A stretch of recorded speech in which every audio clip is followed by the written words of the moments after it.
Yo, welcome back to the Yu-Gi-Oh! House, where today we are taking a look at a classic Yu-Gi-Oh! Deck with crazy modern support, Dark World. This deck has been around for quite some time, and the last time they were releasing a structure deck, they changed the entire Yu-Gi-Oh! Meta.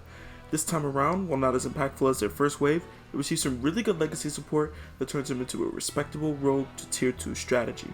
This deck heavily relies on RNG, and that alone can definitely cripple a deck, but as we've seen with early Tier Elements builds, using the dangers to help fix that RNG can turn your deck into an absolute powerhouse.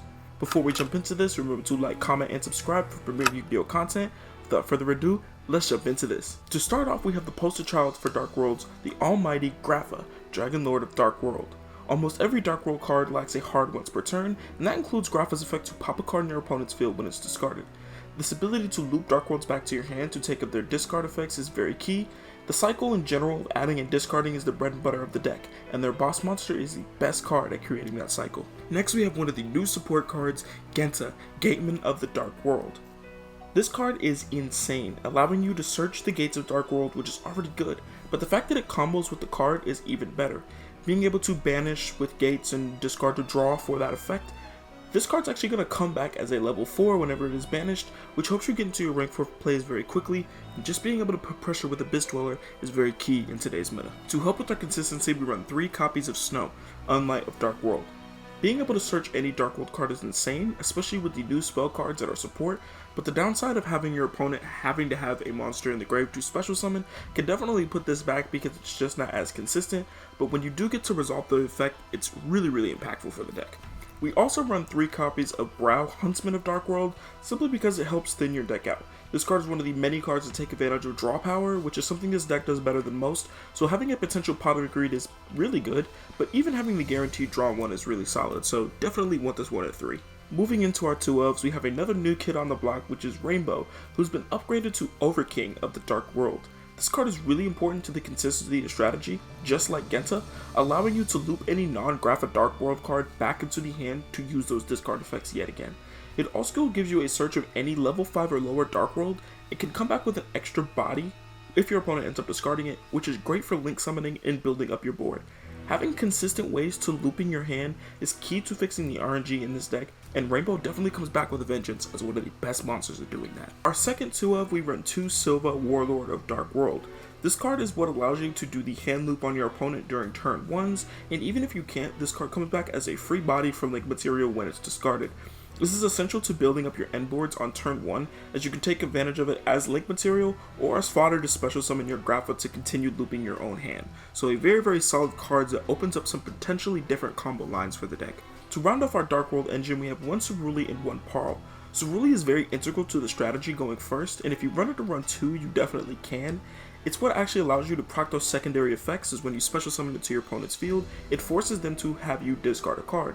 This in combination with Silva is what creates the hand rip on your opponent. I just really couldn't find room for the second. Parl is at worst a single monster reborn for the archetype, but can be a double monster reborn with its secondary effect, which is again very key to helping build your end board.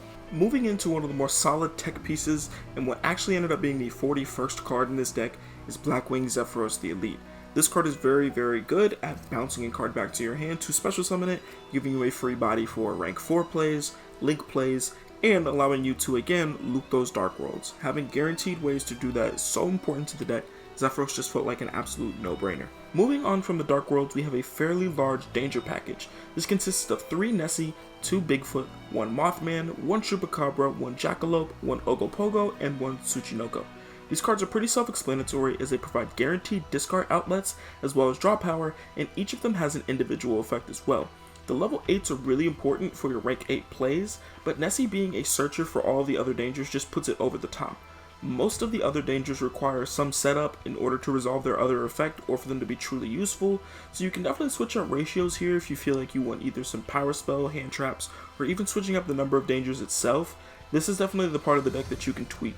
While you're going to be losing some guaranteed discard outlets if you remove some dangers, relying purely on monster effects to build your end boards, in a meta where hand traps and board breakers are extremely prevalent, it doesn't always feel as good. So this is where you're going to be seeing your side pieces, as well as moving into some hand traps and power spells if you've deemed these not necessary. Into our spells now, we have 3 copies of Gate of the Dark World.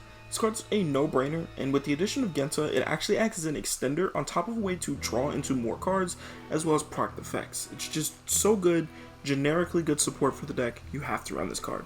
We also run 2 copies of Dark World Accession.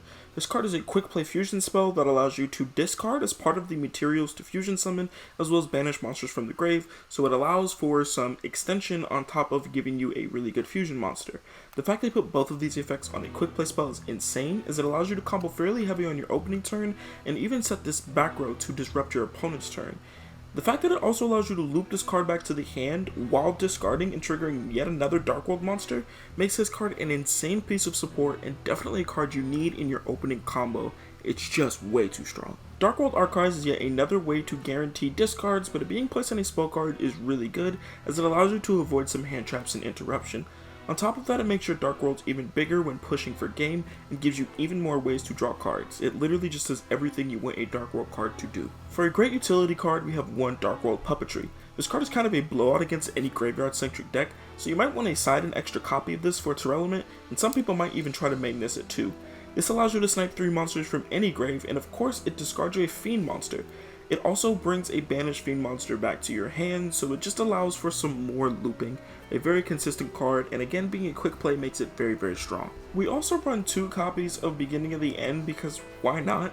Even though this deck doesn't really struggle to draw, so you could definitely argue with this being a blowout power spell or hand trap slot, a draw 3 in a deck that really wants to loop non-hard ones per turns feels like an absolute no-brainer. So I'm definitely considering keeping this card at 2, it's just way too good. Our 1 blowout card is 2 Forbidden Droplet. This card definitely has the strength and weaknesses here, but I felt like it was really good for going second. While most decks with dangers can definitely break boards, this build is definitely built for going first in hand looping, so having a card that can answer heavy combo boards or something like Sprite felt really necessary. While this could be something like a triple tactics, you're already ripping cards and drawing, and the only other card I consider as a main board blowout would be Evenly Matched, but with turn 1 Omni Negates coming back so heavily, Droplet felt like the right choice here for me. Moving to the extra deck, we have the upgraded Grafa Dragon Overlord of the Dark World. This card is essentially a negate as it turns any monster or normal spell trap effect into your opponent discards a card. This actually gives us a way to trigger those secondary effects on our Dark Worlds pretty easily, but it also floats into a Grafa that is banished or in the grave and provides yet another way to discard. Just way too necessary, and honestly might be the best Dark World card we've ever seen. It's just so insane. Our rank 4 engine consists of Baguska, Abyss Dweller, and Dugaris the Timeless. Baguska is really good if you happen to get de-shifted, and against regular flu boards it actually comes up really good as well. Dweller allows you to ensure your opponent doesn't take advantage of their graveyard completely, so against tier elements it's obviously a no-brainer. And Dugaris is actually really insane, and this is either a monster reborn or more specifically that's that draw 2 and discard outlet that you really want to use, although this does make you skip your draw phase. But honestly the downside is worth it, and all 4 of these rank 4s are incredibly potent in this extra deck. Our rank 8 package includes Dingirsu and Coach King Giant Killer. Dingirsu is definitely a flex spot because it's more of a utility card for Omni removal, but Coach King Giant actually is insane as it is a 3 times a turn draw and potential burn. Felt way too good not to run this card as it just digs into your deck or can even steal some games in time. Our link package is fairly substantial, so let's start off with IP Masquerada and Nightmare Phoenix. This is a fairly standard common pairing. IP obviously floats into any link monster. Going into Phoenix is one of the better ones to target back row hate, but some of the other monsters that you run in the deck can be really prevalent as well. Nightmare Phoenix is also kind of good on your first turn. If you're going second, you can break a Floodgate, so that can be very good as well at the cost of only 2 monsters. We also have Akashic Magician, which is just another way to bounce a card to your hand without needing something like a Grapho or Rainbow in rotation. And then Muckracker of the Underworld is a discard outlet that also revives any fiend from the graveyard except a copy of itself. This card does lock you into fiends and can't be linked off the turn it's summoned, so that's definitely a downside, but both of these cards are really good flex spots if your main kind of combo is sort of interrupted. For our bigger link monsters, we do run 2 copies of Saryuja Skulldread. This card can be made both like twice a turn very easily because you just spit out monsters so much that this card feels pretty free. The ability to draw 4 cards to dig into the ones that you actually need in terms of Dark Worlds can be very important, and then the ability to just special summon a monster out as well can be key in helping establish some of your end boards, so it just felt too good not to run this card if you can take advantage of it. Apollousa is one of our best end board pieces on turn 1. If you can hand rip your opponent once or even twice with Silva, This card is going to win games with its monster negates that are up on the field. If you manage to hit your opponent twice, it's basically impossible, but even if you hit them once, it's very hard. Underworld Goddess feels pretty free in this deck. Again, you put out so many monsters, getting this is pretty easy, especially alongside stealing one of your opponent's better monsters. If you decide not to take something like a Sprite Elf, it's fairly meta relevant as well because it can negate that Sprite Elf's effect, so both of these cards feel at home in this deck. So that'll just about wrap things up for us in the Yu-Gi-Oh! House today. Dark World is definitely back as a solidified road to tier 2 strategy that's super fun and flexible to play. The deck definitely takes some learning and getting used to because things just don't go planned with RNG, but practice makes perfect with a deck as fun and explosive as this. Please be sure to leave a like if you enjoyed, let me know what you think of the new Dark World support in the comment section down below, and while you're at it, hit that subscribe button and ding that bell. Everybody is welcome in the Yu-Gi-Oh! House. Peace, y'all.